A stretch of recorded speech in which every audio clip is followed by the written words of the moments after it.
नमस्कार, जय हिंद दोस्तों। 7वां अध्याय दिल्ली सल्तनत का पार्ट 2, 1200-1400 ईस्वी। ठीक है, इसमें हम लोग बलबन वंश के बाद के कुछ गुलाम और मामलूक वंश जो सुल्तान थे उनके बारे में पढ़ेंगे, फिर खिलजी साम्राज्य, फिर तुगलक के बारे में। आइए स्टार्ट करते हैं।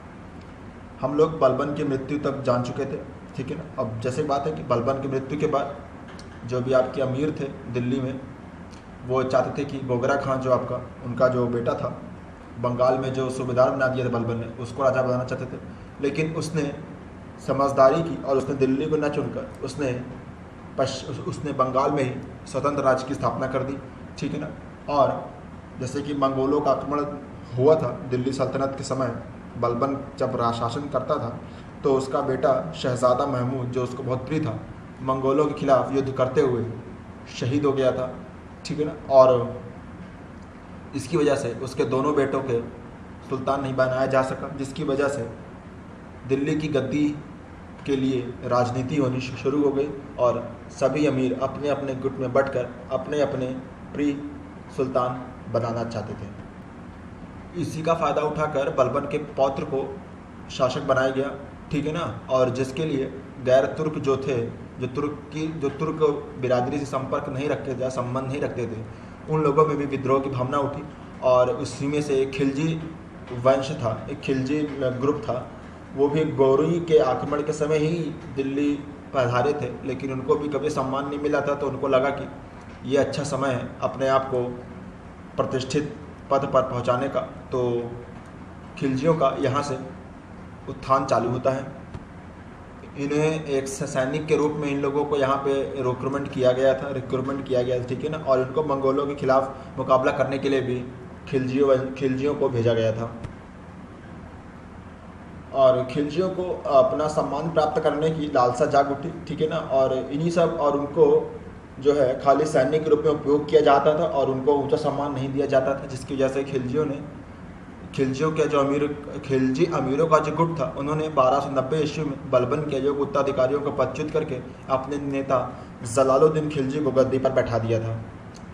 जलालुद्दीन उत्तर पश्चिमी सीमा का प्रधान रक्षक था और उसने कई लड़ाइयों में मंगोलों के खिलाफ अपना जौहर भी दिखाया था।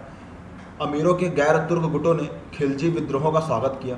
खिलजी जो मिश्रित रक्त के थे, ने तुर्कों को ऊंचे पदों से वंचित कर दिया, ऐसी बात नहीं थी।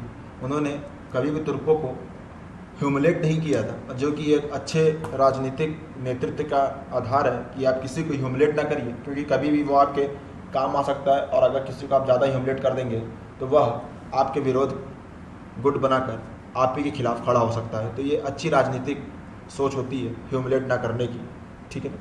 और जो कि बिस्मार्क भी करता था, हम लोग वर्ल्ड हिस्ट्री में पढ़ेंगे इसको। तो जब भी ऐसे कोई नीति आती है तो मुझे तुरंत एज अ हिस्ट्री स्टूडेंट मुझे तुरंत बिस्मार्क की नीति याद आती है। कैसे पहले वो युद्ध करता था, फिर लोगों को ट्रीटी की टेबल पर बुलाकर दोनों लोगों को आपस में सम्मानित संधि करता था, जिससे दोनों समुदाय शांत रहते थे और वह अपने नीति को आगे बढ़ा देता था, ठीक है ना। अगर हम बात किए, जलालुद्दीन खिलजी ने सिर्फ 6 साल राज किया। उसने बलबन के शासन के कुछ कठोर पहलुओं का मार्जन करने का प्रयत्न भी किया। वह दिल्ली सल्तनत का पहला शासक था जिसने स्पष्ट शब्दों में यह विचार सामने रखा कि राज्य को शासितों के स्वैच्छिक समर्थन पर आधारित होना चाहिए, है ना। यह पहला सुल्तान था जिसने कहा कि राज्य को शासितों के स्वैच्छिक समर्थन पर आधारित होना चाहिए। और चूंकि भारत में बहुत बड़ा बहुमत हिंदुओं का है, इसलिए इस देश का राज्य सच्चे अर्थों में इस्लामी राज्य नहीं हो सकता था। ओके, उसने सहिष्णुता का व्यवहार करने और कड़ी सजाओं का सहारा न लेने की नीति अपनाकर अमीरों की सद्भावना भी प्राप्त करने की कोशिश की। लेकिन उसके समर्थकों सहित बहुत से लोग इसे कमज़ोर नीति मानते थे और इस काल के उपयुक्त नहीं मानते थे। ओके, मतलब कि ये जो सहिष्णु की भावना अपने अंदर रखा था जलालुद्दीन खिलजी ने, तो कुछ लोगों ने इसकी कमज़ोरी माना और इसी का विरोध करना चाहा। और जलालुद्दीन खिलजी जो है, इसी की वजह से अपने विरोधियों को जन्म दे दिया। और सबसे बड़ा विरोधी तो इसका खुद का भतीजा और दामाद अलाउद्दीन खिलजी ही था। दिल्ली सल्तनत को अनेक बाहरी और अंदरूनी रूप से विरोधों का सामना करना पड़ा था, जिसका फ़ायदा उठाकर जलालुद्दीन की नीति को अलाउद्दीन ने उलट दिया और जो भी उसका विरोध करने की हिमायत करता था उसे वह कड़ी से कड़ी सज़ा देता था, ठीक है ना। अलाउद्दीन खिलजी ने जलालुद्दीन खिलजी को चूरा घोंप कर इलाहाबाद डिस्ट्रिक्ट के कड़े कड़े जो क्षेत्र है वहाँ पे उन्होंने छूरा भोंका था जलालुद्दीन खिलजी को। अलाउद्दीन खिलजी ने, जो इस समय उत्तर प्रदेश के मानिकपुर में पड़ता है, प्रतापगढ़ के मानिकपुर में काड़ा पड़ता है। ओके, अलाउद्दीन ने अपने चाचा व ससुर जलालुद्दीन को धोखे से मारकर गद्दी हासिल की थी, ठीक है ना। अवध के सूबेदार के रूप में देवगिर पर हमला करके अलाउद्दीन ने अकूत संपत्ति प्राप्त कर ली थी। देवगिर कहा जाए तो आपकी साउथ में आपका जो विजयनगर साम्राज्य था उसी के आसपास देवगिर था, ठीक है ना। जलालुद्दीन के इस संपत्ति को हासिल करने के लिए आशा से अपने भतीजे से मिलने कोरा चला गया। इसमें कोरा लिखा है, भाई कड़े जो अपना नाम पड़ गया है, उससे डर कर अलाउद्दीन कहीं भाग खड़ा ना हो, इस विचार से उसने अपनी सेना को पीछे छोड़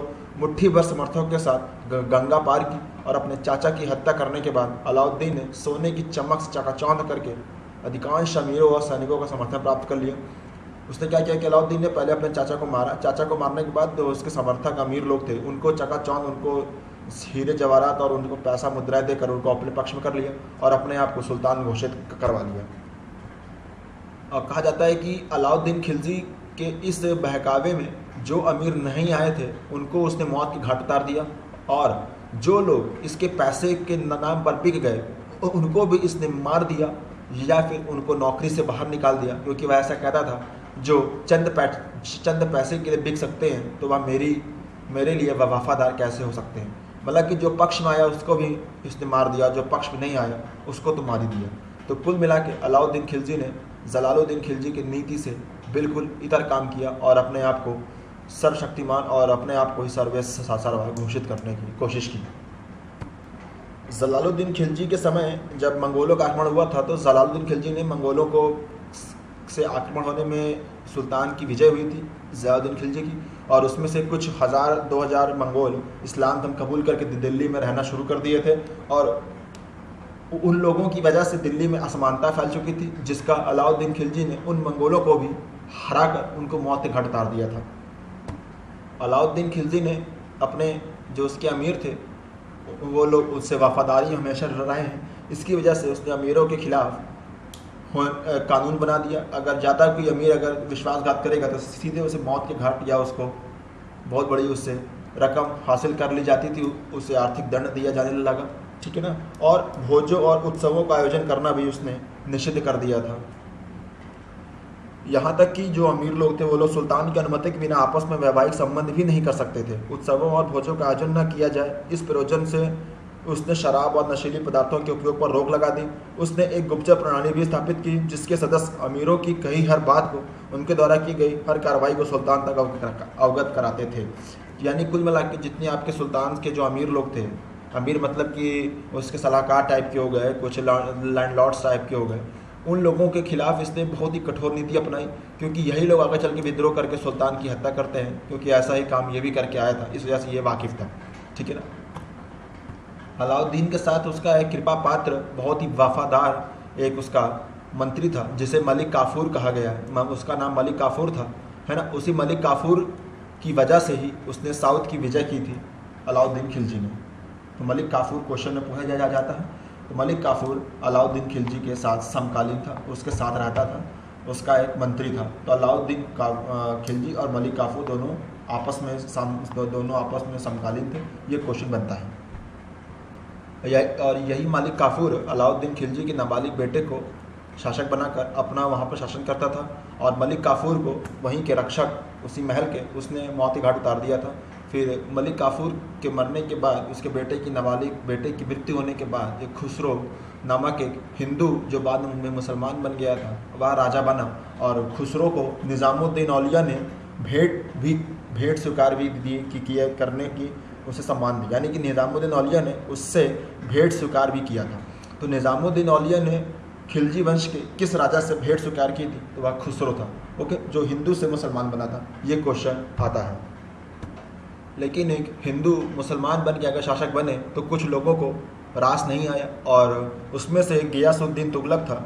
गियासुद्दीन तुगलक ने अमीरों के एक समूह बनाकर विद्रोह किया और खुसरो को मौत के घाट उतार दिया गया। फिर उसने तुगलक वंश की स्थापना की। अब हम लोग तुगलक वंश के बारे में अध्ययन करेंगे आगे। नमस्कार दोस्तों, जय हिंद। अब हम लोग तुगलक वंश के बारे में अध्ययन करेंगे। इसके पहले वाले वीडियो में हम लोग खिलजी वंश के बारे में अध्ययन किए, तब तुगलक वंश पढ़ेंगे 1320 से 1412।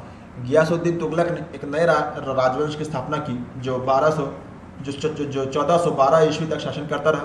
तुगलक वंश ने दिल्ली सल्तनत को 3 सुयोग्य सुल्तान दिए। गियासुद्दीन तुगलक, उसका बेटा मोहम्मद बिन तुगलक, इसे लोग बेटी भी कहते हैं, और भतीजा फिरोज शाह तुगलक। इनमें से प्रथम 2 सुल्तानों ने ऐसे साम्राज्य पर शासन किया जिसमें लगभग पूरा देश शामिल था। अगर देखा जाए पूछे कि ऐसा कौन सा सुल्तान है जिसने दिल्ली सल्तनत का वह सुल्तान जिसने भारत के बहुत बड़े भाग पर शासन किया, तो वह मोहम्मद बिन तुगलक है। मोहम्मद बिन तुगलक ने भारत के सबसे बड़े ऐसा सुल्तान था जिसने भारत के बहुत बड़े क्षेत्र पर राज किया था। ओके, ये क्वेश्चन बनता है। और मोहम्मद बिन तुगलक ने सबसे ज़्यादा उसका साम्राज्य विस्तार था, ठीक है ना, वो सारे सुल्तानों में से। और जो उसका भतीजा था फिरोज शाह तुगलक के समय के बाद से, सुल्तान के मरने के बाद से दिल्ली सल्तनत बिखर गई और उत्तर भारत अनेक छोटे छोटे राज्यों में बंट चुका था। यद्यपि तुगलक 1412 ईस्वी तक शासन करते रहे, लेकिन क्या होता था कि हम कह सकते हैं 1398 ईस्वी में भारत पर तैमूर के आक्रमण के साथ तुगलक साम्राज्य का अंत हो गया था, ठीक है। अब हम सबसे पहले अलाउद्दीन खिलजी के शासनकाल से दिल्ली सल्तनत के तीव्र प्रादेशिक विस्तार पर विचार करेंगे। फिर इस काल में सल्तनत में किए गए आंतरिक सुधारों और अंत में उसके बिखराव के कारणों की जांच पड़ताल करेंगे, ठीक है ना। आइए हम लोग स्टार्ट करते हैं अब विस्तृत अध्ययन। अभी तक तो ये सब समीक्षा हो रही थी। अगर हम दिल्ली सल्तनत का प्रादेशिक विस्तार के बारे में अगर हम लोग अध्ययन करना शुरू करें, तो बलबन के शासनकाल तक अगर हम लोग देखें तो लगभग राजस्थान, पूर्वी राजस्थान अधिकतर दिल्ली सल्तनत का अधीन आ चुका था। लेकिन जैसे रणथंभौर जैसे जो शक्तिशाली साम्राज्य थे राजस्थान के, वो सब उनके साम्राज्य से निकल चुके थे, ठीक है ना। जैसे सत्ता परिवर्तन होता है तो लोग विद्रोह करना शुरू करते हैं और स्थानीय राजा अपने आप को स्वतंत्र घोषित कर देता है। तो जलालुद्दीन खिलजी जब राजा बना तो उसने बहुत कोशिश की कि पश्चिमी और पूर्वी राजस्थान को अपने अंडर में लिया जाए, क्योंकि ये सब कुछ ऐसे राज्य होते हैं, पूर्वी राजस्थान से आप दिल्ली से चलोगे तो पूर्वी राजस्थान से आप राजस्थान में आप एंट्री करोगे, और पश्चिमी राजस्थान और दक्षिणी राजस्थान होते हुए आप गुजरात तक जाओगे। और गुजरात उस समय बंदरगाह का क्षेत्र था और जो व्यापार होता था, और गुजरात को विजिट करना एक सबका एक सपना भी था। और एक मुझे प्रसंग याद आ रहा है, इस चीज़ से सोचा मैं आप लोगों को शेयर कर दूँ। जैसे कि पता है कि उसी गुजरात को जीतने से की वजह से, उसी गुजरात को जब जीता था अकबर ने, तो पहली बार समुद्र वो वहीं देखा था, और उसी जीत की वजह से उसने फतेहपुर सीकरी में बुलंद दरवाज़ा की उसने उसका निर्माण करवाया था। ओके, तो आगे चलते हैं। आउट ऑफ द कंटेस्ट में चला गया था। तो अगर मैं बात करूं तो अलाउद्दीन खिलजी जब सत्ता में आया तो उसने मात्र कुछ ही 25 सालों में 25 वर्षों के अंदर उसने अधिकांश राजस्थान, मालवा, गुजरात, यहाँ तक कि उसने मदुरा तक उसने अपना पूरा परचम लहरा दिया था दिल्ली सल्तनत का। साउथ इंडिया मदुरा तक चला गया था, ठीक है ना। उसने पांड्य राज्य को भी, मलिक काफूर जो उसका सेनापति था, पांड्य राज्य तक उसने पूरा अपने परचम लहराया, पर पांड्य राज्य को वो कभी विजित नहीं कर पाया, विजय नहीं कर पाया उस पर। लेकिन उसको 3, 4, 5 बार, बहुत बार उसने पांड्य राज्य पर आक्रमण किया था और उसको धन के रूप में, आर्थिक रूप से खूब क्षति पहुंचाई थी। अलाउद्दीन खिलजी ने प्रादेशिक विस्तार का जो नया दौर आरंभ किया, उसे उसके उत्तराधिकारियों ने जारी रखा और उसकी चरम परिणति मोहम्मद बिन तुगलक के शासनकाल में हुई। जैसे मैंने कहा है कि मोहम्मद बिन तुगलक बहुत बड़े साम्राज्य का शासक था, तो अलाउद्दीन खिलजी ने शुरू किया और मोहम्मद बिन तुगलक तक वह अपने चरम स्थिति पर थी। इधर उत्तर भारत में दिल्ली सल्तनत की स्थापना हो रही थी। तो अगर उस समय हम लोग साउथ के बारे में बात किया जाए तो उसमें आपका आते हैं, जैसे कि आपके मराठा वाला जो क्षेत्र है, मराठा क्षेत्र में देवगिर के शासक थे, और तेलंगाना प्रदेश में वारंगल राज्य था, और कर्नाटक के होयसल थे, ठीक है। ये 3 राज्य शक्तिशाली थे साउथ में। तेलंगाना के वारंगल, मराठा क्षेत्र में देवगिर और कर्नाटक के होयसल, ये 3 राज्य ऐसे थे जो आपस में लड़ते भिड़ते थे, और अगर ये लोग एक होते तो दिल्ली सल्तनत का जो विजय उन्होंने तेलंगाना और मालवा पे कर लिए थे, सॉरी गुजरात और मालवा पे जो इल्तुतमिश आके फतह कर लिया था, अगर ये लोग चाहते एक होके उसका विरोध करके इन लोग का साथ देकर रोक लिया जाता, लेकिन ये लोग आपस में लड़ रहे थे, जिसकी वजह से दिल्ली सल्तनत का विस्तार गुजरात और मालवा तक करना बहुत ही आसान हो चुका था। यही इसमें बताया गया है। 1299 ईस्वी में अलाउद्दीन खिलजी के 2 प्रमुख सेना नायकों के नेतृत्व में एक सेना ने राजस्थान के रास्ते होते हुए गुजरात के लिए कूच कर दिया। ठीक है ना। अब मैंने कहा था ना कि राजस्थान हो किया गुजरात जाया जा सकता था, इस वजह से राजस्थान पर अपना पकड़ होना बहुत ही ज़रूरी था, और रास्ते में जैसलमेर होते हुए गुजरात जाना था, तो इस वजह से जैसलमेर पर आक्रमण करके उसको भी विजित कर लिया गया।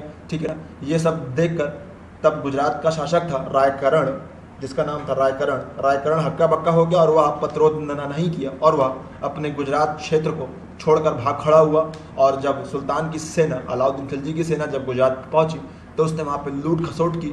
ठीक है ना। और लोगों के साथ बर्बरता के साथ पेश आया, और सोमनाथ का मंदिर जो महमूद गजनवी के द्वारा लूट लिया गया था उसका जीर्णोद्धार भी करा दिया गया था, उसको फिर से लूटा गया। और इसी गुजरात फतह के समय मलिक काफूर को एक गुलाम के रूप में खरीद लिया गया था।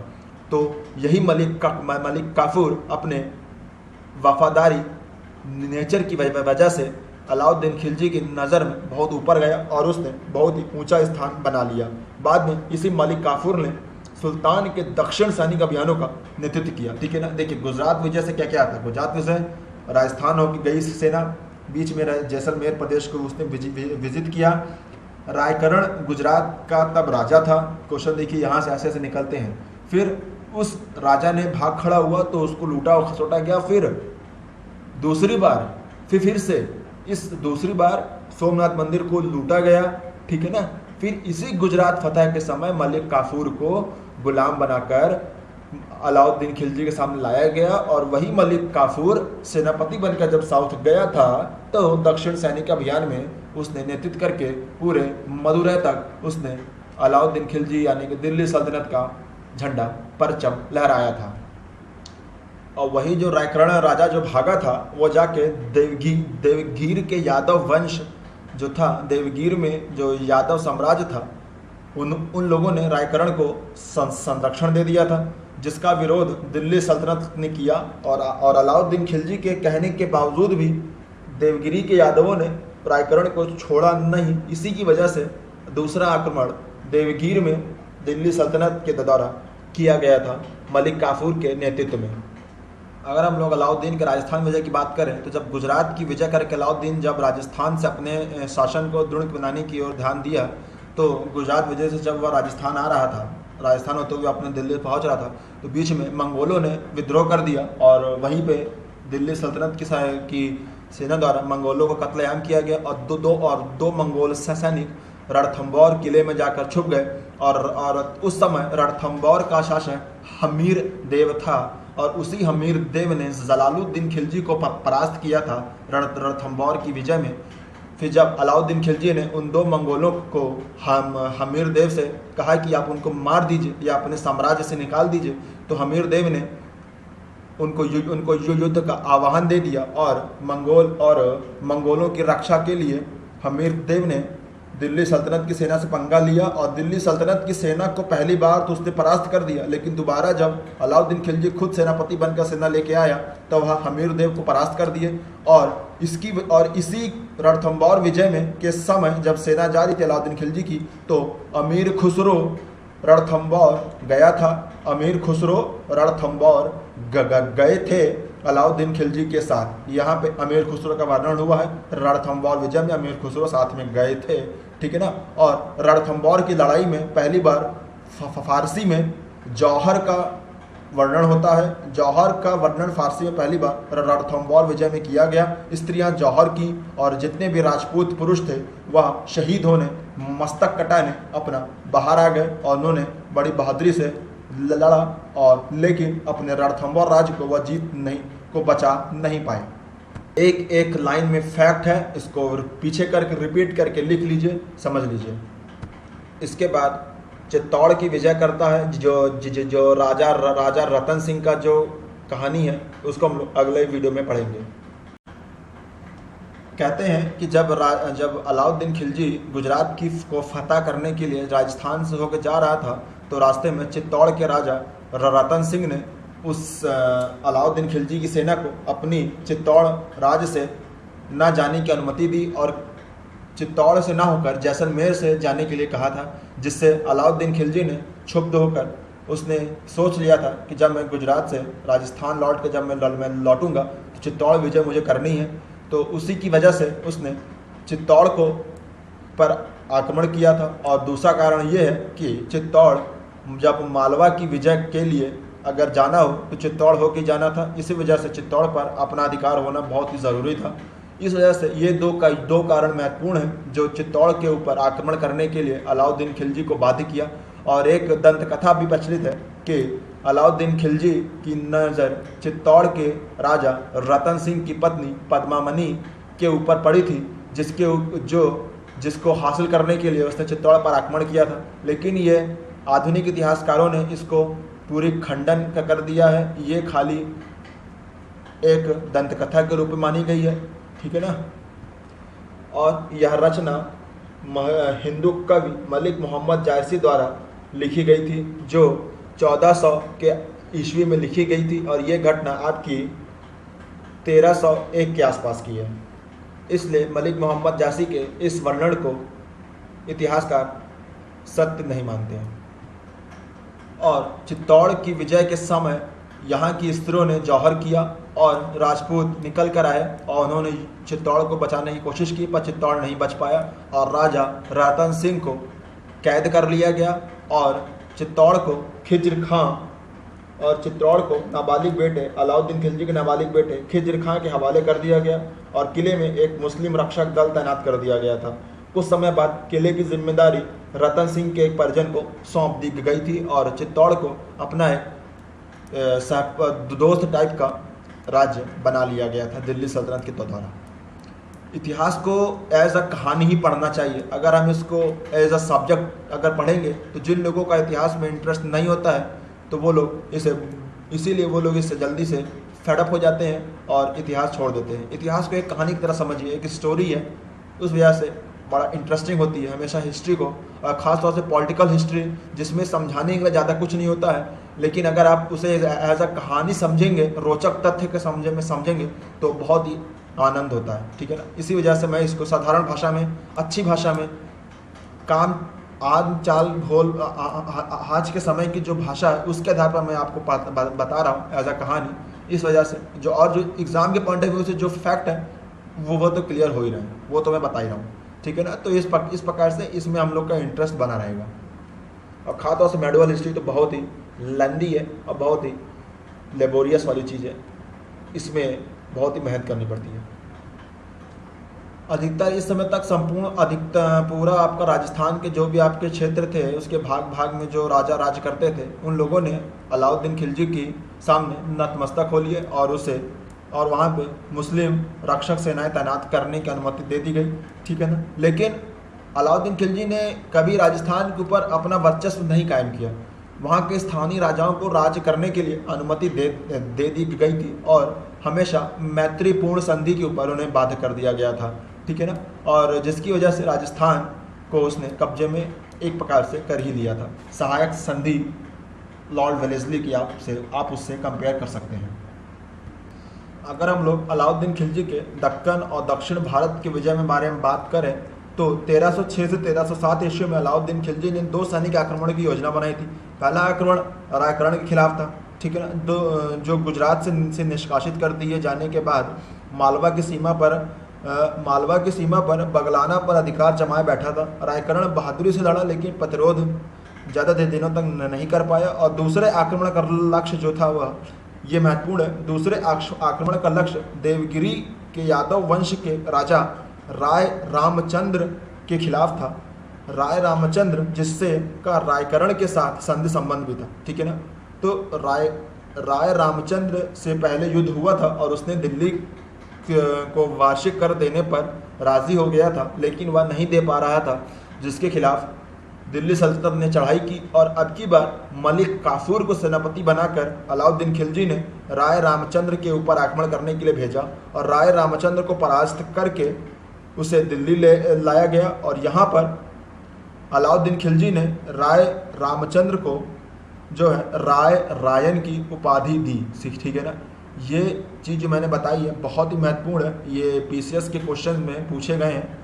ठीक है, कि देवगिरी का राजा कौन था अलाउद्दीन खिलजी के समय, तो राय रामचंद्र था और उसे राय रायन की उपाधि दी गई थी। ठीक है ना, तो ये महत्वपूर्ण है। और राय रायन यानी कि राय रायन जो था आपका रामचंद्र, इसकी बेटी के साथ अलाउद्दीन खिलजी का विवाह भी कर दिया गया था, यानी कि मैत्री संबंध तो किया ही किया प्लस वैवाहिक संबंध भी जोड़ लिया गया था।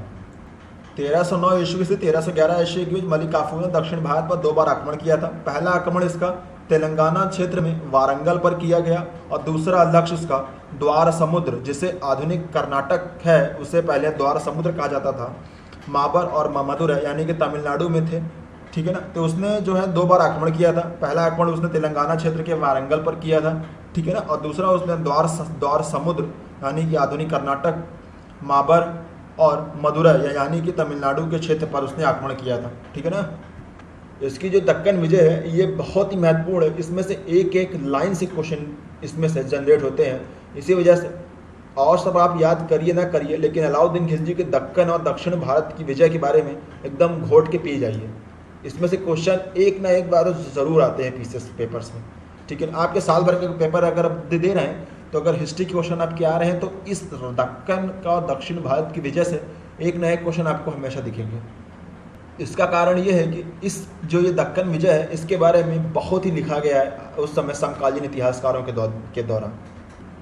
मलिक काफूर ने साउथ में वारंगल को विजिट किया, द्वार समुद्र को विजिट किया, फिर उसने लेकिन वहाँ तमिल प्रदेश के सेनाओं को बिना पराजित किए वहाँ से उसको लौटना पड़ा, क्योंकि वह तमिल प्रदेश को पराजित नहीं कर पा रहा था, क्योंकि वहाँ का राजा बार बार भाग जा रहा था और वहाँ की जनता ने कभी भी मलिक काफूर को कभी भी अपनाया नहीं था। अलाउद्दीन खिलजी ने कभी भी दक्षिण के राज्य जो विजिट किए थे उसे कभी भी अपने दिल्ली सल्तनत में मिलाने की कोशिश नहीं की, जो उसकी दूरदृष्टि का परिचायक भी है कि जितना बड़ा साम्राज्य आप करेंगे उतनी ज़्यादा आपको प्रशासन को अपने हाथ में केंद्रीकृत रखने में दिक्कतें होंगी। इसीलिए उसने उनको मैत्री संधि के रूप में बांधकर और वार्षिक कर के रूप में उन्हें बांधे रखा, लेकिन उसकी मृत्यु के बाद ये सब फिर से आज़ाद होने की कोशिश करना शुरू कर दिए थे। 1315 में जब राय रामचंद्र की मृत्यु हो गई थी तो उसका जो बेटा था उसने दिल्ली सल्तनत की अधीनता का जुआ अपने कंधे से उतार फेंक दिया था और मलिक काफूर ने तुरंत मौके पर पहुंचकर विद्रोह को शांत कर दिया था और इस क्षेत्र को सीधे अपने प्रशासन के अधीन कर लिया था। ओके, लेकिन बहुत से सीमावर्ती इलाकों ने स्वयं को स्वतंत्र घोषित कर दिया, जबकि उनमें से कुछ राय के वंशज के नियंत्रण में भी रहे। ओके, फिर मुबारक शाह गद्दी नशीन हुआ और उसने तुरंत ही देवगिर पर फिर से जीत हासिल कर ली और वहाँ पे एक मुसलमान सूबेदार को नियुक्त कर दिया। उसने वारंगल पर भी आक्रमण किया और वहाँ के शासकों को एक जिला सल्तनत के हवाले करने एवं सोने की 40 ईंटों का वार्षिक कर देने के लिए सहमत होना पड़ा। फिर जब आपका तुगलक वंश आया, गियासुद्दीन तुगलक 1320 में जब तुगलक वंश का संस्थापक बना था तो उसने देवगिर में अपने बेटे मोहम्मद बिन तुगलक को वहाँ का, जिसे जौना खां भी कहा जाता था, देवगिरी में तैनात कर दिया और वारंगल के राजा द्वारा निर्धारित कर अदा करने के लिए फिर से चूक होने का बहाना बनाकर मोहम्मद बिन तुगलक ने वारंगल पर भी फिर से आक्रमण कर दिया था। ठीक है ना, लेकिन तभी ये हुआ कि अफवाह फैल गई कि सुल्तान की डेथ हो गई है, तो अलाउद्दीन खिलजी को तुरंत भागना पड़ा। लेकिन बाद में देखा कि यह अफवाह थी। उसने फिर साउथ में विजय किया।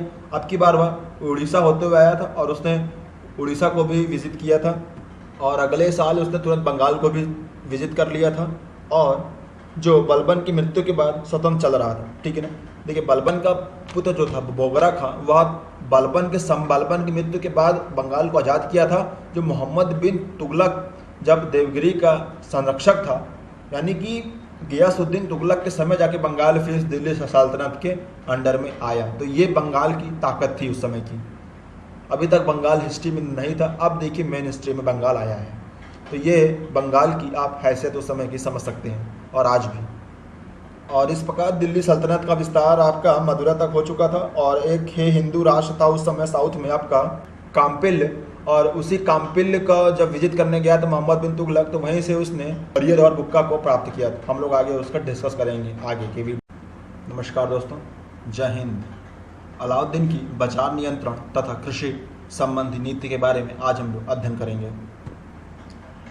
कहते हैं कि अलाउद्दीन ने बाजार पर नियंत्रण स्थापित करने के लिए जो कदम उठाए थे, उसके समकालीनों के समय के जितने भी सम्राट, राजा, पूरे देश विदेश, ऑल ओवर वर्ल्ड, खुरासान प्रदेश, ईरान जो भी थे आपके, उन समय में दुनिया के महान आश्चर्यों में से एक गिना जाता था इसकी नीति को। ठीक है ना, अलाउद्दीन की बाजार नियंत्रण और कृषि संबंधी नीति जो थी इसकी। देखिए एक्चुअली क्या होता है ना कि अलाउद्दीन के बारे में, जैसे हम लोगों ने भी पॉलिटिकल हिस्ट्री के बारे में पढ़ा अभी इसके, कि ये साउथ तक इसने अपनी सेना को लेकर गया, बंगाल तक तो नहीं गया था, बंगाल तक तो मोहम्मद बिन तुगलक गया था, पर ये आपका गुजरात तक गया था, राजस्थान के अधिकतर राज्यों को विजित किया, रणथंभौर, चित्तौड़ जैसे अब जैसे इसने अजय किलों को इसने धाराशाही किया था। तो ये सब इसने किसके बल पे किया था? सेना के बल पे किया था। ठीक है ना। अब प्लस हम लोग आगे पढ़ चुके हैं कि इसी समय मंगोलों का भी आक्रमण हुआ था। ठीक है, बलबन के समय भी हुआ, गयासुद्दीन तुगलक के समय भी हुआ, जलालुद्दीन खिलजी के समय में हुआ, बलबन के समय में मंगोलों का आक्रमण हुआ।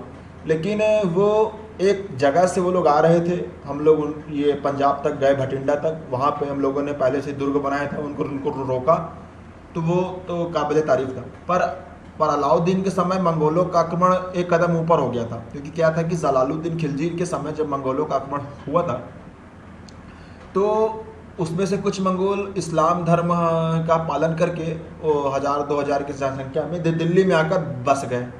तो क्या हुआ कि जब वो दिल्ली में आकर बस गए, तो जब शहरों में मंगोलों की जब एंट्री हो चुकी थी, तो वो लोग अब अपने आप को ऊंचा पद दिलाने के लिए दिल्ली में उन्होंने विद्रोह करना शुरू किया मंगोल, प्लस बाहर से मंगोल आक्रमण और आ रहे थे।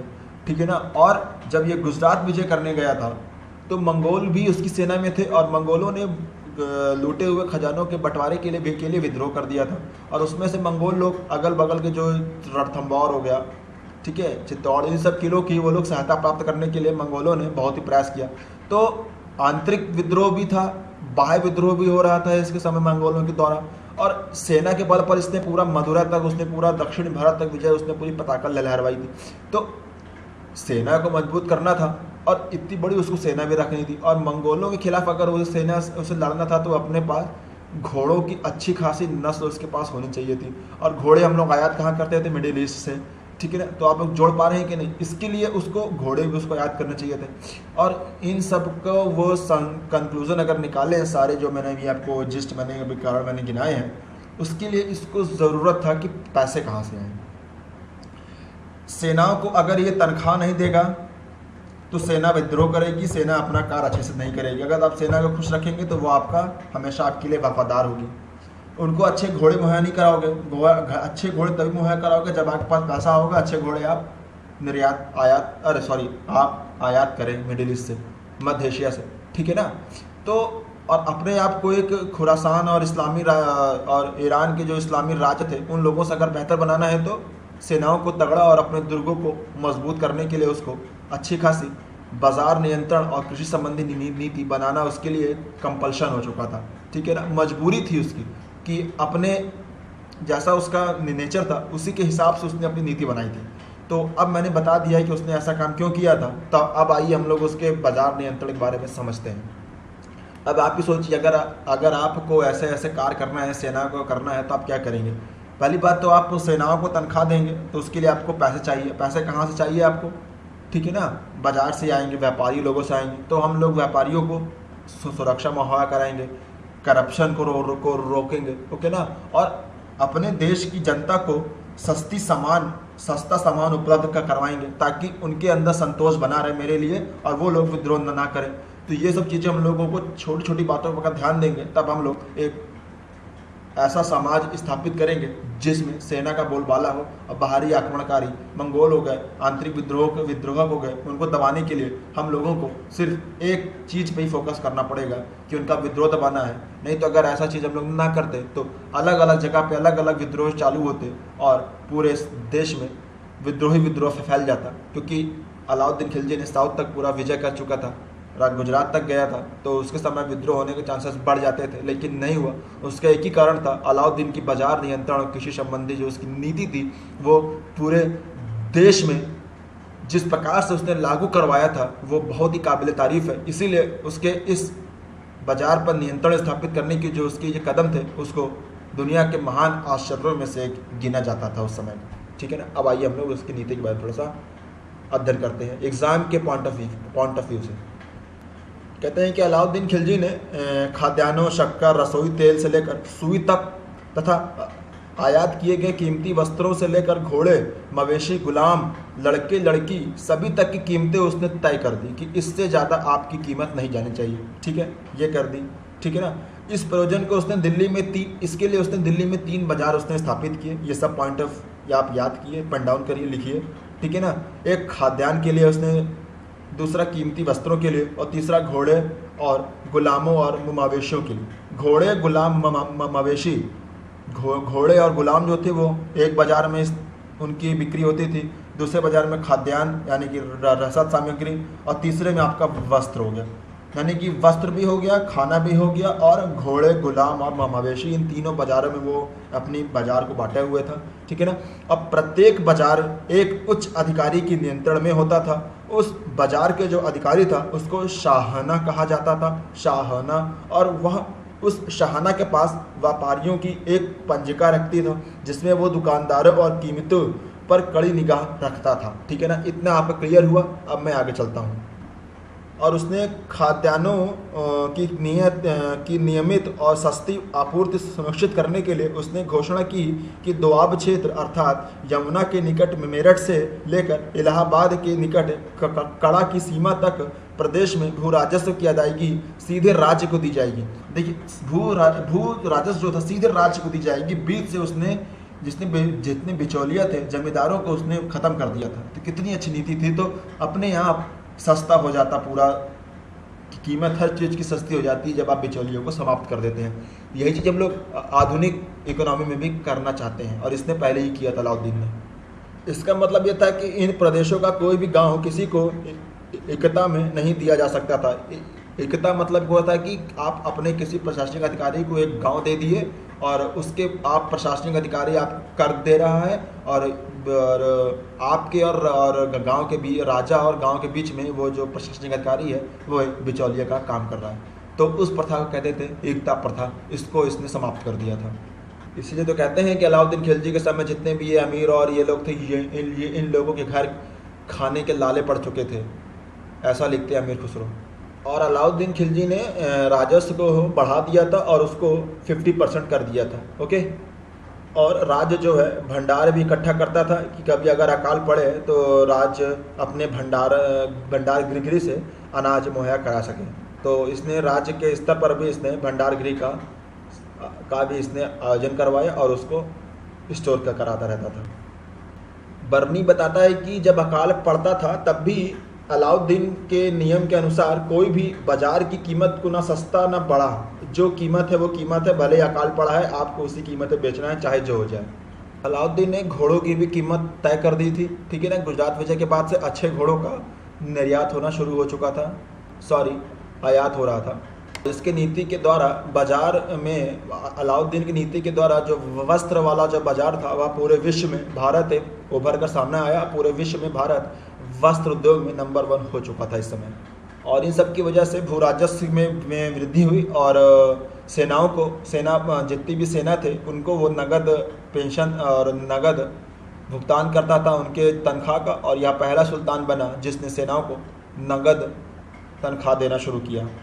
अभी तक यह स्पष्ट नहीं हो पाया है कि अलाउद्दीन खिलजी द्वारा जो यह नियम लगाए गए थे बाजार नियंत्रण केवल दिल्ली पर ही लागू थे या पूरे पूरे साम्राज्य के अन्य नगरों पर भी। लेकिन बर्नी बताता है कि दिल्ली से संबंधित नियमों का हमेशा दूसरे शहरों में भी पालन करने की प्रवृत्ति होती थी। बहरहाल सेना तो सिर्फ दिल्ली में ही नहीं बल्कि अन्य शहरों में भी तैनात रह रहती थी, लेकिन हमें इतना जानकारी उपलब्ध नहीं है कि हम इस संबंध पर निश्चित पूर्वक पहुँच सके कि यह पूरे साम्राज्य में उसकी नीति थी। लेकिन ऐसा माना जा सकता है कि अगर दिल्ली में उसने ये नियम बनाया था तो अगल बगल वाले राज्य भी ये नियम बनाए होंगे। और अगले वाले वीडियो में हम अलाउद्दीन खिलजी के द्वारा जो भू राजस्व की व्यवस्था जो की गई थी उसके बारे में अध्ययन करेंगे। हम लोग अब अलाउद्दीन के भू राजस्व की व्यवस्था के बारे में अध्ययन करेंगे। तो वह दिल्ली सल्तनत का पहला शासक था अलाउद्दीन खिलजी, जिसने इस बात का आग्रह रखा कि दोआब से भू राजस्व का निर्धारण खेती के लिए इस्तेमाल की जा रही ज़मीन की पैमाइश के आधार पर किया जाए। ठीक है ना। तो उसने आग्रह किया कि दोआब से जो भू राजस्व का निर्धारण होता है वह खेती के लिए इस्तेमाल ही किया जाए और किसी और चीज़ के लिए नहीं। ठीक है ना। इसका मतलब यह था कि गांव के शक्तिशाली और धनाढ़ लोग अपने सिर के राजस्व का बोझ दूसरों के सिर नहीं डाल सकते थे। मतलब कि अगर आप ही उसका उपयोग कर रहे हैं तो उसकी चोट भी आप ही को लगनी चाहिए, दूसरे को नहीं। ठीक, यानी कि बिचौलिए का इसने अस्तित्व ही खत्म कर दिया था। ओके। अलाउद्दीन चाहता था कि खूत और मुकद्दम के जाने वाले उस क्षेत्र के जमींदार उसी तरह कर दे जिस तरह दूसरे लोग भी देते हैं। भाई मैंने कहा ना, जमींदारों से भी यह कर लिया करता था।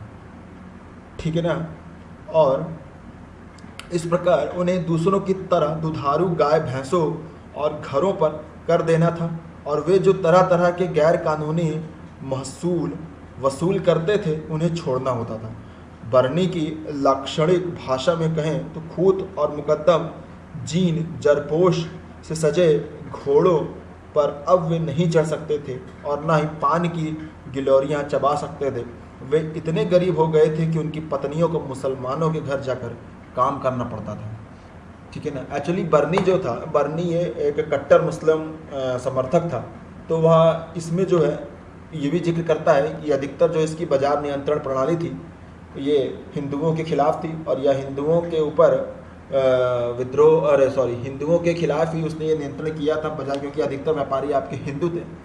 बरनी का ऐसा कथन है, लेकिन अधिक और इतिहासकारों ने इसका खंडन किया है, कहा कि ऐसा कुछ नहीं है कि सारे व्यापारी आपका हिंदू ही थे, क्योंकि और बगल गुजरात से भी जो विजिट होने के बाद मुस्लिम व्यापारी भी आया करते थे, अब बाज़ार में अपने सामान बेचा करते थे। तो ऐसी बात नहीं है। तो वह नियम सबके ऊपर लागू थे, ना ही हिंदू व्यापारियों के ऊपर। ठीक है ना। तो बरनी को भी आप एक प्रकार से बरनी की सोच भी आप जान लीजिए कि कहीं भी अगर कोई सेंटेंस लिख के आए कि यह सेंटेंस किस इतिहासकार के और किस उस समकालीन यात्री के द्वारा कहा गया है, तो अगर एकदम अगर एक्सट्रीम अगर हिंदुत्व के खिलाफ हो, हिंदू के खिलाफ हो कोई सेंटेंस हो, और तो उसको अगर आप तुक्का ही मारें तो बरनी मारें तो क्या पता क्वेश्चन सही हो सकता है। इसलिए उस समय का क्या थॉट प्रोसेस था राइटर का, ये बहुत ही महत्वपूर्ण होता है एक इतिहास को समझने और पढ़ने के लिए। ठीक है ना। किस राइटर ने किताब लिखी है, किसके सोर्स को हम लोग उपयोग करके इतिहास को बना रहे हैं, वो बहुत ही मैटर करता है हिस्ट्री में। बहुत ही, इसको कहते हैं हिस्टोग्राफी, बहुत ही मैटर करता है। ठीक है ना। उससे हम लोग सोच पता कर सकते हैं और हम लोग खुद सही और गलत का अंदाज़ा लगा सकते हैं। ठीक है ना। तो हम आगे बढ़ते हैं। जो आपके अलाउद्दीन की बाजार नियमन की जो नीति उसकी मृत्यु के साथ ही समाप्त हो चुकी थी, लेकिन उसकी इस नीति से कई लाभ भी हुए। बर्नी बताता है कि इन नियमों के फलस्वरूप अलाउद्दीन एक विशाल और कुशल घुड़सवार खड़ी करने में कामयाब हुआ, जिसकी बदौलत वह आगे होने वाले मंगोल हमलों को भारी क्षति पहुंचाकर नाकाम कर सका और उन्हें सिंधु नदी के पार खदेड़ दिया। अलाउद्दीन द्वारा किए गए भू राजस्व संबंधी सुधारों से ग्रामीण क्षेत्रों के साथ शासन के निकटतर संबंधों की शुरुआत हुई। उसके कुछ युक्तियों को उसके उत्तराधिकारियों ने जारी रखा और बाद में ये शेर शाह और अकबर के भूमि सुधारों का आधार भी बनी।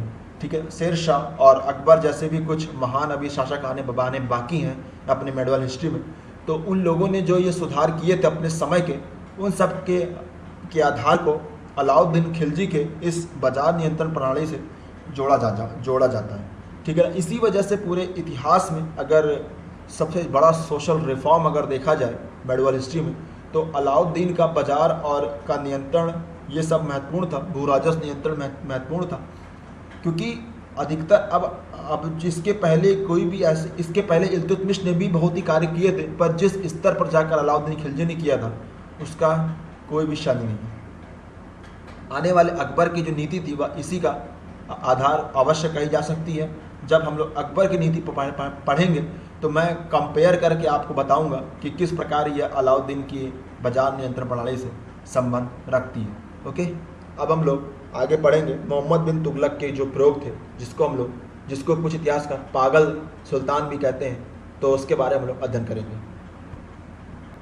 मोहम्मद बिन तुगलक गयासुद्दीन तुगलक के बाद तुगलक वंश का शासक बना और वह गयासुद्दीन तुगलक का बेटा था, ठीक है ना। और मोहम्मद बिन तुगलक का बचपन का नाम जौना खां था और इसी जौना खां के नाम पर जौनपुर की स्थापना हुई थी, जो उसके भतीजे फिरोज शाह तुगलक ने स्थापित करवाया था।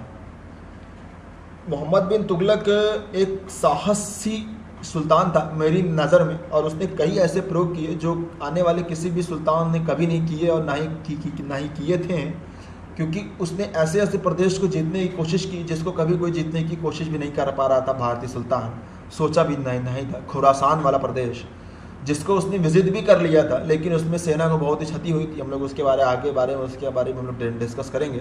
और वह कृषि से बहुत ही प्रेम करता था, कृषि क्षेत्र उसका पसंदीदा क्षेत्र था मोहम्मद बिन तुगलक का। और उसने अमीर कोहिल नामक एक उसने विभाग को भी उसने बनाया था। और यह धर्म और अपने युग में वह सबसे उल्लेखनीय शासक था। अब उसने धर्म और दर्शन का गहरा अध्ययन भी किया था, ठीक है ना। और वह बहुत ही विवेचनात्मक बुद्धि और खुले दिमाग वाला व्यक्ति था। यहाँ तक कि मोहम्मद बिन तुगलक जो है मुसलमान जो मौलवी थे उनसे भी शास्त्रार्थ करता था, हिंदुओं से भी करता था, और यहाँ तक कि जिजीन प्रभा सूरी जैसे जैन मुनियों से भी उसका संलाप हुआ करता था। मोहम्मद बिन तुगलक जब बंगाल की विजय करके लौट रहा था तब वह सुल्तान नहीं बना था, तो उसने गयासुद्दीन तुगलक के आगमन के लिए बीच रास्ते में एक मंडप बनवाया लकड़ी का, और उसमें मोहम्मद बिन तुगलक जब गया उसमें और गयासुद्दीन तुगलक दोनों गए तो वो मंडप गिर गया और उसमें सुल्तान गयासुद्दीन तुगलक की मौत हो गई। और यह अफवाह फैल गई कि मोहम्मद बिन तुगलक ने अपने पिता की मृत्यु करवाई है, ठीक है ना। तो ये अफवाह है कि क्या है, लेकिन मोहम्मद बिन तुगलक बाद में फिर इसी के बाद वह सुल्तान बना, जौना खां सुल्तान बना मोहम्मद बिन तुगलक के नाम पर। सुल्तान बनते ही उसका पहला विवादित निर्णय था कि वह अपनी राजधानी दिल्ली से चेंज करके देवगिरी कर दिया, ठीक है ना। और देवगिरी करने का उसका आशय ये था कि उसकी वजह से वह साउथ को भी नियंत्रण में कर सकता था। लेकिन क्या हुआ कि वह देवगिरी आया पर पहुँचा तब वो दिल्ली उससे दूर चली गई, तो उसे दिल्ली का संकट उसे गहरा गया और दिल्ली भी हाथ से जाता उसे दिख रहा था। तो उसने तुरंत फिर से उसने देवगिरी से दिल्ली राजधानी स्थानांतरित कर दी, जिसकी वजह से उसकी इस नीति को पहला मूर्खता वाला निर्णय कहा जाता है। जैसे कि आज के समय में मुद्रा का उपयोग हम लोग सिर्फ विनिमय का एक साधन मात्र के रूप में करते हैं कि कागज़ का एक टुकड़ा है, उससे हम लोग मुद्रा मान लिए हैं और उसी से हम लोग आदान प्रदान करते हैं सामानों का और विनिमय का एक साधन मानते हैं। तो इसी प्रथा को मोहम्मद बिन तुगलक ने अपने समय भी लागू किया दिमाग लगाकर। लेकिन क्या हुआ कि उसने जो है सोने की जगह उसने टंके का उपयोग करने की बात की, लेकिन उससे गलती ये हुई कि उसने जो जाली रूप से जो टंके बना के सिक्के बनाने की प्रथा थी उसको वो नहीं रोक पाया, और इस प्रकार से इतने जाली सिक्के बनने शुरू हो गए जिसकी वजह से मुद्रास्फीति फैल गई उसके साम्राज्य में। और फिर उसे तत्काल इस निर्णय को वापस ले लेना पड़ा, फिर से सोने की मुद्रा को चांदी की मुद्रा को उसको चालू करवाना पड़ा, जिसकी वजह से उसकी ये दूसरी नीति भी फेल हो गई मुद्रास्फीति आने की वजह से। जब रुपया ज़्यादा बढ़ जाता है तो मुद्रास्फीति आ जाती है, तो यही नियम उस समय लागू करिए। तो बस वही घटना वहाँ भी घटी थी कि हर घर पे, हर कस्बे में, हर घर पे, हर कुटिया के नीचे तांबे की मुद्रा बनने शुरू हो चुकी थी। मोहम्मद बिन तुगलक की तीसरा जो उसका निर्णय था खुरासान विजय, और खुरासान आपका मिडिल आपके एशिया का पार्ट है, और खुरासान की विजय करने के लिए जब वो चला तो तब ठंडक का समय था और उस ठंड की वजह से सैनिकों की मृत्यु हो गई। और कहते हैं कि लौट कर सिर्फ 2 या 3 ही सैनिक लौट कर आए थे, लेकिन उस खुरासान को उसने विजय कर चुका था, ठीक है ना। तो ये थोड़ी अच्छी बात थी। और ये 3 निर्णय मोहम्मद बिन तुगलक के बहुत ही मूर्खतापूर्ण कहे जाते हैं। भारतीय इतिहास में। कहते हैं कि इसके बाद मोहम्मद बिन तुगलक संन्यास ग्रहण करने के लिए दूर चला गया था, लेकिन तभी उसने भारत देश के उसने कृषि की व्यवस्था की बात की और उसने कृषि के लिए अमीर एक खोही नामक एक विभाग की स्थापना की और कृषि के लिए उसने बहुत अच्छे काम किए, लेकिन दुर्भाग्य फिर से उसका साथ नहीं दिया और उस समय सूखा पड़ गया पूरे उसके प्रदेश में। फिर उसकी ये भी नीति उसकी चौपट हो गई। उसने कृषकों को कर्ज भी दिए थे, पैसे भी दिए थे, जिसकी वजह से वो लोग कृषि उगाएं, फसल उगाएं, लेकिन सूखा पड़ने के कारण सब फसल बर्बाद हो गई और कृषक फिर से आत्महत्या करने लगे और कर्ज के बोझ में दब गए थे।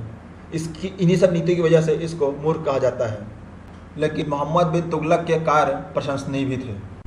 नमस्कार दोस्तों, अब हम लोग मोहम्मद बिन तुगलक के बारे में बात कर रहे थे। तो मोहम्मद बिन तुगलक के हम लोग पूरे उसके शासनकाल के बारे में बात कर चुके हैं। जो जो एग्ज़ाम का पॉइंट है उससे महत्वपूर्ण था उसके बारे में हम लोग जिक्र भी कर चुके हैं।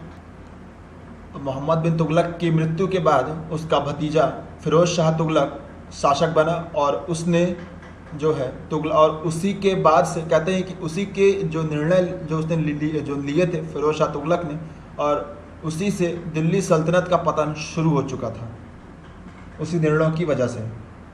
अब कहते हैं कि मोहम्मद बिन तुगलक के समय में साम्राज्य इतना विस्तृत हो चुका था, ठीक है ना, और जब उसकी मृत्यु हुई तो इतने विस्तृत साम्राज्य को केंद्रीकृत फिर से करने के लिए फिरोज शाह तुगलक जब गद्दी पर बैठा, लेकिन उस समय इतने साम्राज्य को वह एक साथ गवर्न नहीं कर पाया और छोटे छोटे राज्यों ने विद्रोह करना शुरू कर दिया था। जैसे बंगाल हो गया, आपका गुजरात हो गया, साउथ में काम्पिल्य हो गया, है ना। इसी समय आपका वो हरियर और बुक्का, जब मोहम्मद बिन तुगलक जब काम्पिल्य पर आक्रमण किया था तो वहाँ से उसने हरियर और बुक्का नामक दो हिंदू सैनिकों को उसने गुलाम बना लिया था और उनको उसने साउथ में देवगिर वाला जो क्षेत्र आपका दौलताबाद शायद भेज दिया था, ठीक है ना। और उन्हीं लोगों ने बाद में विजयनगर साम्राज्य की स्थापना भी करवाई थी। विजयनगर साम्राज्य के बारे में जब पढ़ेंगे तो इसके बारे में हम लोग विस्तृत करेंगे। अभी हम लोग दिल्ली सल्तनत के पतन के बारे में अगर बात करें, इन्हीं छोटे छोटे विद्रोहों के को दबाने के लिए फिरोज शाह तुगलक ने सैनिक कार्रवाई करना शुरू किया और उसकी सैनिक कार्रवाई के कारण उसकी प्रो मुस्लिम जो उसकी एक्टिविटी थी उसकी वजह से विद्रोह और भी बढ़ते चले गए। फिरोज शाह तुगलक के पहले जो आपका अलाउद्दीन खिलजी थे, मोहम्मद बिन तुगलक थे, ये लोग इतने सक्षम थे नीति लेने में कि वो लोग अपने आगे किसी भी अमीरों की नहीं सुनते थे और वो अमीरों को इस्लाम धर्म कि जो ये शरिया कानून था उसको भी वायलेट करने के लिए वो लोग तत्पर रहते थे। तो इसी वजह से उन्होंने कभी भी धर्म को शासन और साम्राज्य के आगे नहीं आने दिया। लेकिन फिरोज शाह तुगलक ने ऐसा नहीं किया। फिरोज शाह तुगलक ने जितने भी ये मौलवी थे इन लोगों का साथ दिया और इन लोगों के कहने पर उसने प्रो मुस्लिम एक्टिविटी करना शुरू किया और इन मौलवियों के नक्शे कदम पर चलना शुरू कर दिया था। और सेना में किसी को भी, और इसने गुलामों को कैद करना शुरू कर दिया और गुलामों को सैनिकों के रूप में भर्ती करना भी शुरू कर दिया था, जिसकी वजह से सैनिकों की जो स्थिति थी वो बद से बदतर होते चली गई थी। और जब वह सैनिक को ज़मीन भी देना शुरू कर दिया गया था, ठीक है ना, जिसकी वजह से वो लोग युद्ध नहीं करते थे और अपने शान शौकत में रहते थे, तो सैनिक भी सुल्तान के, दिल्ली सल्तनत के बेकार होते चले गए थे।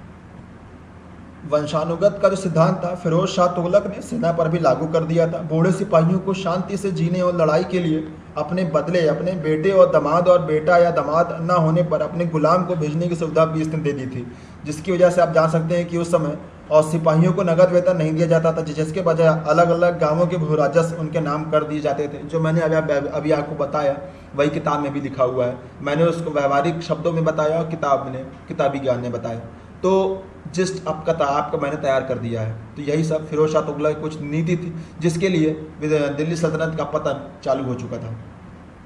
और फिरोज शाह तुगलक ने ही जजिया कर को एक नया टैक्स का रूप दिया था। पहले जजिया कर भू राजस्व का हिस्सा हुआ करता था, अब उसने ब्राह्मणों को जजिया अदा करने की जिम्मेदारी से बरी रखने से इनकार कर दिया, क्योंकि शरीयत यानी इस्लाम कानून में ऐसी कोई व्यवस्था नहीं थी। इस कर से केवल स्त्रियां, बच्चे, अंधों, अपंगों और जीविका का साधन से विहीन लोगों को ही मुक्त रखा गया था, ठीक है ना। इससे भी बुरी बात यह हुई कि मुसलमानों को धर्मोपदेश देने के कारण उसने एक ब्राह्मण को सरेआम जला भी दिया था। इस्लाम के सिद्धांतों का ख्याल करके उसने अपने राजमहल की दीवारों पर बने सुंदर चित्रों को मिटवा दिया। ठीक है ना। फिरोज शाह तुगलक के ये संकीर्ण विचार निस्संदेह हानिकारक थे, लेकिन साथ ही वह पहला सुल्तान था जिसने हिंदू धर्म ग्रंथों का संस्कृत से फारसी में अनुवाद भी करवाया था और हिंदू आचार विचारों को ज़्यादा अच्छी तरह समझा जा सके, इसलिए उसने ऐसा काम किया था। संगीत, आयुर्वेद और गणित के भी कई ग्रंथ उसके शासनकाल में संस्कृत और फारसी में अनुवादित किए गए। ठीक है ना। फिरोज शाह तुगलक ने लोक निर्माण विभाग की स्थापना भी की थी, जिसे PWD भी कह सकते हैं। तो उस समय PWD की स्थापना फिरोज शाह तुगलक ने ही करवाई थी। ठीक है ना। और कहते हैं कि सबसे ज़्यादा नहर जो बनी थी वह फिरोज शाह तुगलक के द्वारा ही बनवाई गई थी। ये सब की फैक्टर से क्वेश्चन पूछे जाते हैं। ओके। सबसे ज़्यादा गुलामों की संख्या किसी सुल्तान में थी तो वह फिरोज शाह तुगलक के शासनकाल में थी। इसने बंदगाह नामक एक नया विभाग भी स्थापित करवाया था, उसमें गुलामों को रखवाया जाता था। ये सब कारण फिरोज शाह तुगलक की नीति के कारण ही हम कह सकते हैं कि दिल्ली सल्तनत का पतन शुरू हो चुका था। और इन्हीं सब के कारण की वजह से अब आप ही सोचिए, जब आप अमीरों को, जमींदारों को, गुलामों को करके आप अच्छी पद देंगे, उनको सैनिक की भर्ती करवाएंगे, है ना, और पैतृक व्यवस्था स्थापित करवाएंगे, तो जब फिरोज शाह तुगलक की मृत्यु हो गई तो यही लोग अपने अपने सुल्तानों को अपने पक्ष में करने के लिए इन्होंने गांठ जोड़ करना शुरू कर दिया। और जो भी आपके फिरोज के बेटे आए, सुल्तान महमूद आया, ठीक है, फिर उसका होता था कि नासिरुद्दीन महमूद आया, ये लोग चाहकर भी इन सब सरदारों के ऊपर अपना अधिकार नहीं कर पाए और हमेशा सरदारों के ही कठपुतली बने रहे। ठीक है ना। इसी वजह से और सेना एकदम कमज़ोर हो चुकी थी, जिसकी वजह से अनेक स्वतंत्र राज्य स्थापित होना शुरू हो चुके थे। और वस्तुतः दिल्ली के आसपास के कुछ इलाकों तक की सिमट कर दिल्ली सल्तनत रह गई थी।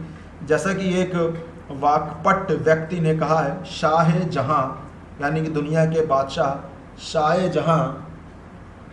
जहां दुनिया के बादशाह की हुकूमत दिल्ली से लेकर पालम तक चलती है। ओके। ये किसके लिए कहा गया था? नासिरुद्दीन महमूद के लिए कहा गया था। ये क्वेश्चन ही पीसीएस में आ चुका था। ठीक है ना। और इसी समय दिल्ली पर तैमूर के हमले से सुल्तान में कमजोरी और बढ़ गई। तैमूर लंग का भी आक्रमण चुका था, जो मंगोल था। तैमूर के सेनापति जब बना था तो मंगोल फिर से एक हुए और उन्होंने दिल्ली पर आक्रमण किया तैमूर ने 1398 ईस्वी में। तब नासिरुद्दीन महमूद यहाँ का शासक था। ठीक है ना। लेकिन चंगेज़ खां से खूनी रिश्ता का दावा, देखिए हाँ, वैसे तैमूर तुर्क था लेकिन चंगेज़ खां से खून के रिश्ते का दावा कर सकता था।